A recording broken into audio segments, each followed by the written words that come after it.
Hey guys, welcome back to our channel. వేసవికాలం వచ్చేసింది కదా, ఎండలు మండిపోతున్నాయండి. ఇక రాబోయే రోజుల గురించి ఆలోచిస్తేనే చెమటలు పట్టేస్తున్నాయి. సమ్మర్ లో ఎక్కువగా ఇబ్బంది పెట్టే సమస్య వడదెబ్బ. ఉక్కపోత కారణంగా బయటికి పనికి వెళ్లే వాళ్ళే కాదండి, ఇంట్లో ఉన్న వృద్ధులు కానీ పిల్లలు కానీ ఈ వడదెబ్బకు గురయ్యే అవకాశాలు ఎక్కువగా ఉన్నాయి. వడదెబ్బకు గురైనప్పుడు సరైన చర్యలు తీసుకోకపోతే ప్రాణాలు కూడా కోల్పోయే ప్రమాదం ఉంది. సో వడదెబ్బ ప్రతి ఒక్కరూ తెలుసుకోండి, దాని యొక్క లక్షణాలు ఎలా ఉంటాయి, వడదెబ్బ ఎటువంటి జాగ్రత్తలు తీసుకోవాలో మన వీడియోలో చూసేద్దాం. అంటే డీహైడ్రేషన్ కు సంబంధించిన అనారోగ్యం.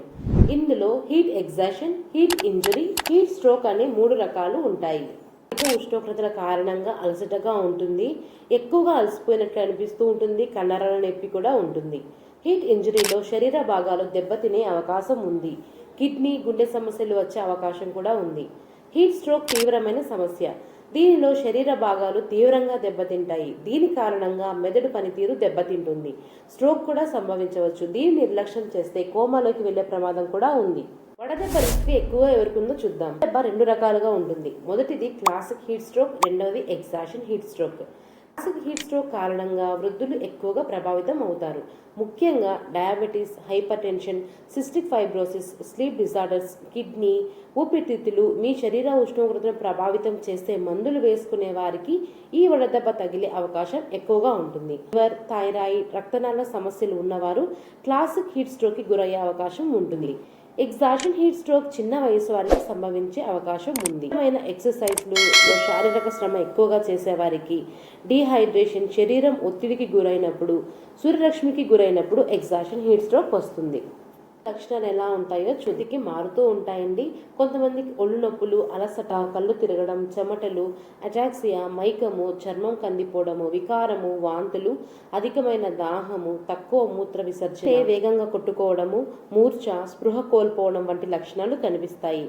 తీవ్రమైన సందర్భాలలో రెస్పిరేటరీ డిస్ట్రెస్ సిండ్రోమ్, బ్రెయిన్ వాపు, kidney failure, liver failure, metabolic failure, ఇంకా నరాల దెబ్బతినడము, గుండెకు రక్త ప్రసరణ తగ్గడము, హార్ట్ ఫెయిల్యూర్, ఇంకా కోమాలోకి వెళ్లడం కూడా జరుగుతుంది. వడదెబ్బను ఎలా నివారించాలో చూద్దాం.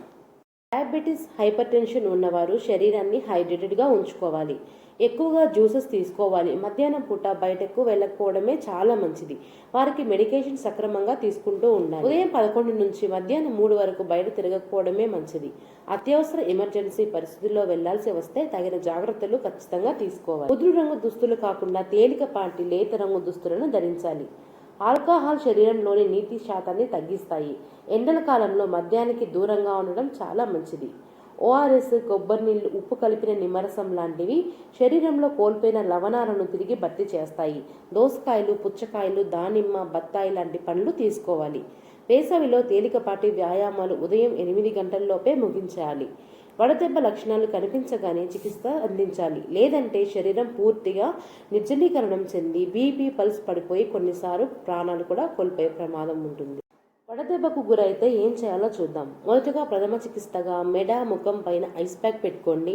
ఎవరికైనా వడదెబ్బ తగిలినప్పుడు ఆ వ్యక్తిని చల్లని వాతావరణంలోకి తీసుకెళ్లాలి.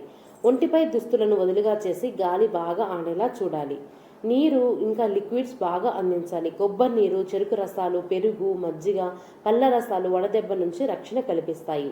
వడదెబ్బ లక్షణాలు తీవ్రంగా ఉంటే వెంటనే హాస్పిటల్ తీసుకెళ్లడం మంచిది. ఈ వీడియో మీకు నచ్చింది అనుకుంటున్నాను. నచ్చితే please like, share and subscribe. అలాగే ఫస్ట్ టైం చూస్తున్న వాళ్ళతో మన ఛానల్ని సబ్స్క్రైబ్ చేసుకోండి. మరింత ఇన్ఫర్మేషన్ ఉన్న వీడియోస్ మన ఛానల్లో రాబోతున్నాయి.